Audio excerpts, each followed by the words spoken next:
Salve Maria, honra e força, Templários de Maria, Deus abençoe a todos.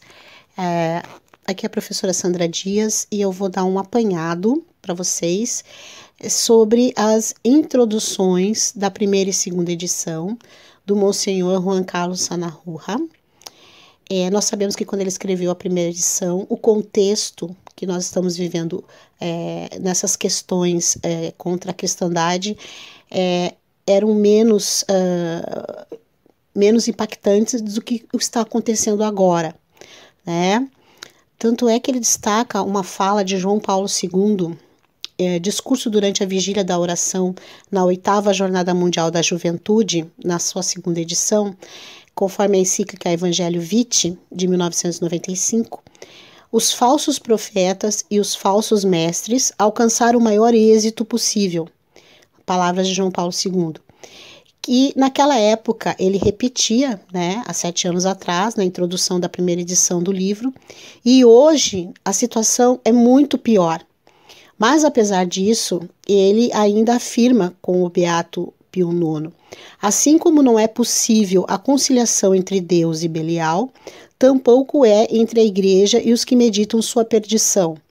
Sem dúvida é preciso que nossa força vá acompanhada de prudência, mas não é preciso igualmente que uma falta de prudência nos leve a pactuar com a impiedade. Não! Sejamos firmes, nada de conciliação, nada de transação vedada e impossível. E ainda acrescenta uma fala do Papa Francisco. Compreendo os que preferem uma pastoral mais rígida que não dê lugar a confusão alguma. Mas creio sinceramente que Jesus quer uma igreja atenta ao bem que o Espírito derrama no meio da fragilidade. Uma mãe que, ao mesmo tempo que expressa claramente seu ensinamento objetivo, não renuncia ao bem possível, ainda que corra o risco de manchar-se com a alma do caminho. Está em Amoris Laetitia, número 308.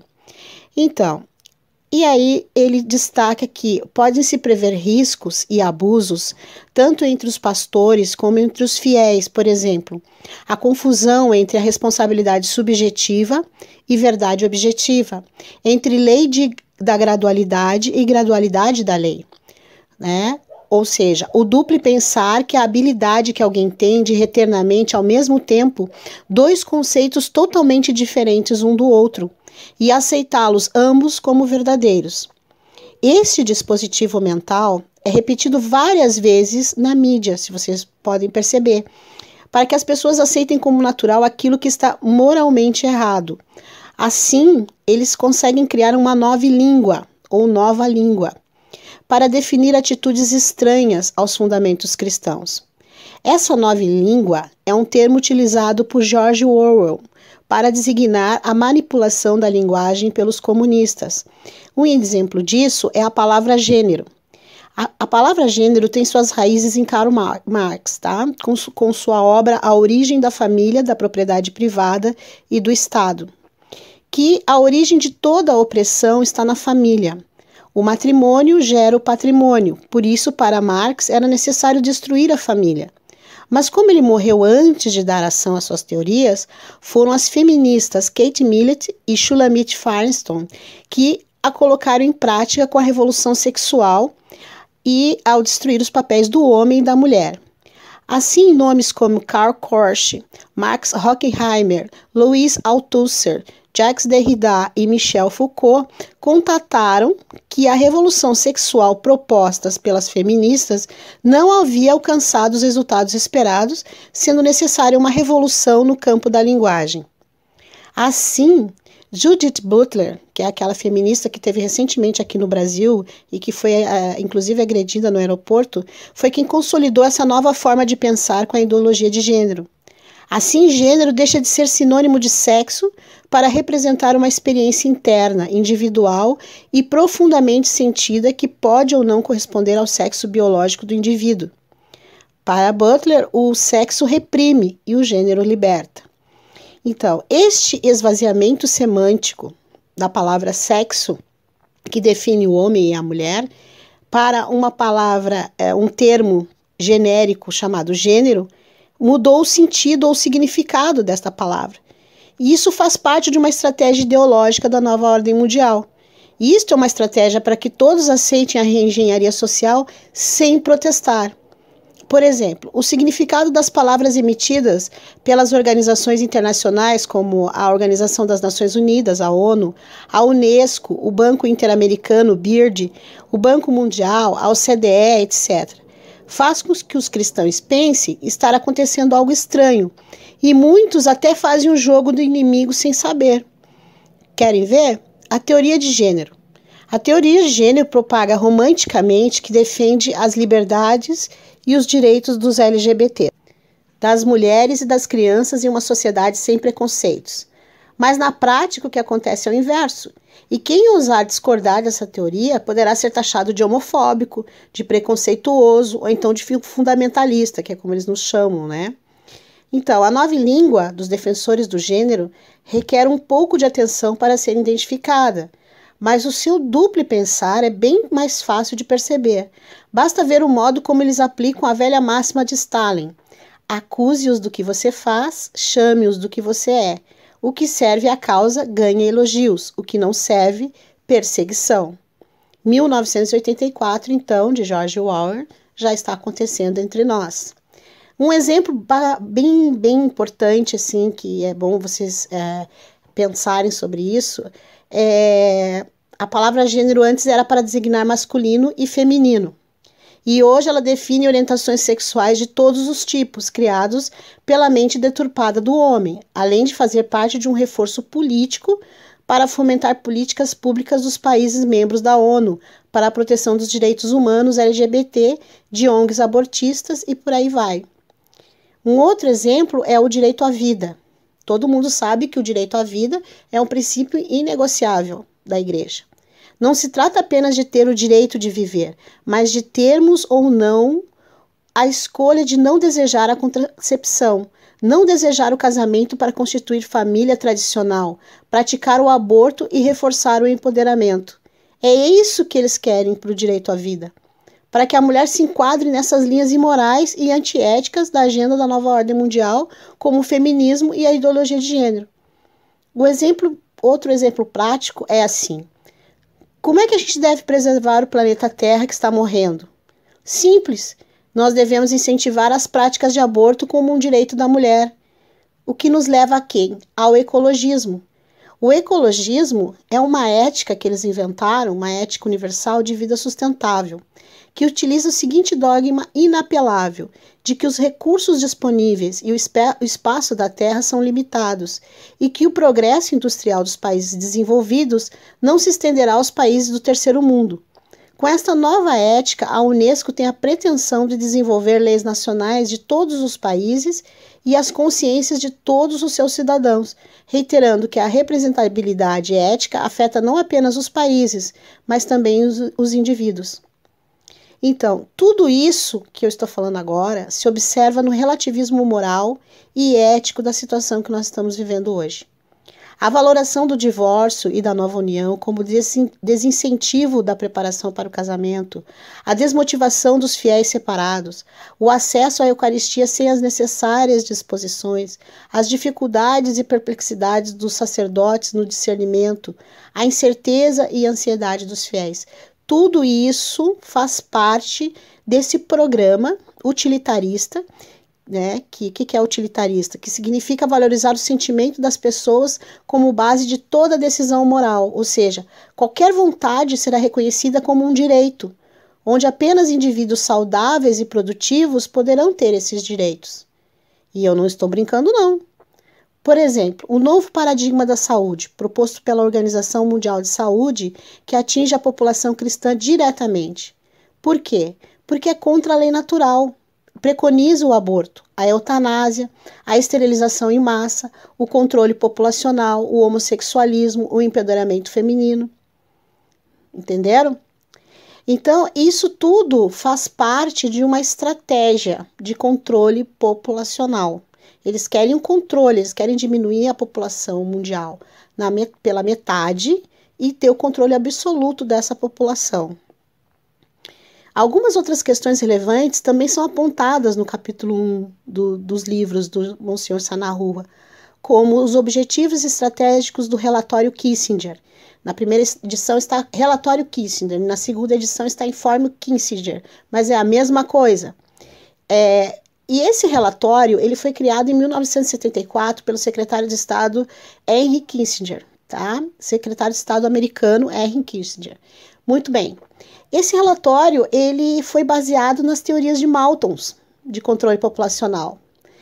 E aí então ele foi rejeitado, claro, porque daí demonstrava para o mundo inteiro que os Estados Unidos queria montar um império sobre os demais países do mundo, controlando a população. E aí então ele foi rejeitado, mas secretamente foi difundido em todas as embaixadas americanas para colocar em prática o seu plano, né, de controle populacional. E eles, então, esse relatório, esse informe, ele tinha objetivos estratégicos, né, que são para disfarçar as políticas de controle de natalidade sob a aparência de direitos humanos. Além disso, ele pretendia, por meio das orientações contidas nele, viabilizar as políticas de controle de natalidade em um nível global, tá? Por fim, os responsáveis pela implantação dessas políticas devem ser os próprios políticos nascidos nos países menos desenvolvidos e reeducados nos países do norte. Ou seja, você pensa que você tem o controle, mas quem está fazendo tudo isso são eles é que têm o controle. Um outro exemplo disso, por exemplo, é a palavra paternidade. Ela não exerce mais a função de definir quem é o pai de uma criança, o que corresponderia ao fundamento cristão, mas passou a ser usada de forma política para a distribuição maciça de contraceptivos e até a promoção e fomentação de políticas públicas em favor do aborto e empoderamento de mulheres que não desejam ter filhos. Assim como a palavra família está sendo esvaziada para deixar de definir famílias constituídas tradicionalmente entre um homem e uma mulher, para se tornar definidora de vários tipos de grupamentos humanos. E isso tudo o que é? É uma reengenharia social. E essa reengenharia social significa mudar os valores, as crenças, os comportamentos característicos de uma população tradicionalmente cristã por um novo sistema de valores relativistas. Essa mudança que vai permitir o pacifismo necessário para a instalação da nova ordem mundial. Ela ainda não está instalada. Tá? E vocês vão ver no primeiro livro, no segundo ele já não comenta muito, mas no primeiro livro ele fala da Unicef, tá? Que a Unicef teve uma participação incisiva nesse projeto de reengenharia social e controle populacional. Porque ela ajudou a estabelecer políticas de planejamento familiar em vários países do terceiro mundo, sob a justificativa de melhorar a saúde de mulheres e crianças. Mas o objetivo mesmo dessa organização era fomentar o controle populacional por meio da promoção de contraceptivos, difusão de práticas de esterilização e o apoio aos programas de redução dos nascimentos. Claro que a Santa Sé reagiu a isso, né? Quanto ao desenvolvimento de controle populacional. A primeira coisa que a Santa Sé fez foi o cancelamento das contribuições financeiras à Unicef, né? Quando que ficou clara essa entidade que promovia programas de redução dos nascimentos. Além disso, a Santa Sé denunciou as verdadeiras intenções também da Unicef, né, para o mundo inteiro. E hoje nós temos aí o Criança Esperança, né, que continua trabalhando junto com a Unicef. Bom, Sanahun então destaca que nós, leigos, nós, católicos, nós temos que ter uma atuação em favor da vida, né? Que é de capital importância que nós tenhamos em mente esses princípios inegociáveis, que é a vida desde a concepção até a morte natural, o casamento como instituição formada por um homem e uma mulher, a liberdade dos pais para educar seus filhos, enunciados por Bento XVI, e ainda que não se volte a ouvi-los, temos que seguir inculcando-os às novas gerações sobre isso, tá? E destaca também no seu livro alguns conceitos e movimentos políticos, como a globalização, que é um conceito econômico, né? A população de cada país se especializa naquilo que é boa, adquirindo assim uma vantagem comparativa em relação às outras. Faça aquilo que sou melhor que os outros e vendo para eles, e compro dos outros aqueles que eles fazem melhor do que eu.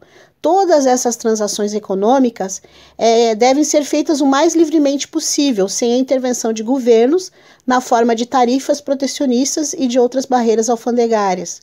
Assim, os resultados esperados de toda a interação entre os Estados será o aumento do padrão de vida de todos os envolvidos. Isso é globalização. E o globalismo? O globalismo é um conceito diferente, é um conceito político e não econômico, e é um termo polissêmico que possui vários significados, a depender do contexto em que é utilizado. O globalismo, ao invés de excluir, convive com todas as manifestações ou ideologias do pensamento social, como o tribalismo, o indigenismo, o regionalismo, o nacionalismo, o imperialismo, o colonialismo e outras. O globalismo não é algo homogêneo, ou seja, sem variações ou diversidades. Ao contrário disso, ele caracteriza-se pela ocorrência de sucessivos processos de fragmentação e integração, que marcam aquilo que se chama de pós-modernidade, desenvolvendo-se muitas coletividades e nacionalidades, mas também profundas relações de diversidade e desigualdade entre os povos e indivíduos. A mundialização, por exemplo, que é um termo também que ele fala muito nos seus livros, é a nova etapa do capitalismo sobre o mundo do trabalho, onde o seu desenvolvimento iniciou na década de 80, também denominado movimento de internacionalização do capital. O movimento possui características e particularidades próprias, que se desenvolve no momento de uma profunda crise de superprodução ou produção destrutiva, ou pela acumulação flexível. E, por fim, o que Sanahua destaca para nós? Assim, que nós devemos insistir nos frutos pela graça de Deus. Nenhum de nós se julga melhor do que ninguém. Sabemos que nós somos pecadores, mas pela misericórdia de Deus queremos defender a verdade com a ajuda da graça sacramental. E cita Efésios 4,15. Na hora de definir o conteúdo, então, do livro, ele deixou de lado muitos temas relevantes, como o Clube de Budapeste, a ONU, a New Age, que é a Nova Ordem, e Teilhard de Chardin. No caso, a ONU, a New Age e Teilhard de Chardin, eu até tenho um material que eu vou passar para vocês, assim como passei no outro grupo, no grupo 1, que eu acho importante. Nós falamos sobre o movimento Nova Era, então eu coloquei como leitura complementar. A World Commission on Global Consciousness and Spirituality e seus 17 Global Council, diante da situação da igreja, preferi deixá-los para mais adiante ou para outros autores, diz ele. Bem, quanto a isso, nós vamos falar na parte da religião única, que eu tenho material também preparado para vocês em PDF. E ele fala também que é importante que nós tenhamos esperança, que nós confiamos em Deus, tenhamos esperança e que nós temos que fugir do relativismo, chamando as coisas pelo seu nome, preparando-nos para dar testemunho dia após dia, sabendo que o processo de recuperação durará decênios, então a mudança não vai ser agora. Nós somos a fase, o substrato para essa mudança, o nosso preparo. E nós temos que ter como estrela polar a Santíssima Virgem Maria. Então é isso. Isso tudo que ele está fazendo, essa segunda edição, nada mais é, a primeira e a segunda edição, nada mais são que uma advertência para nós católicos, cristãos. O que nós temos que fazer, E é isso que eu queria dizer para vocês, ok? Eu espero que vocês aproveitem bem esses ensinamentos, guardem consigo e processem bem ele e espalhem aos 4 ventos como verdadeiras vozes católicas, como verdadeiros escravos de Maria. Salve Maria, honra e força!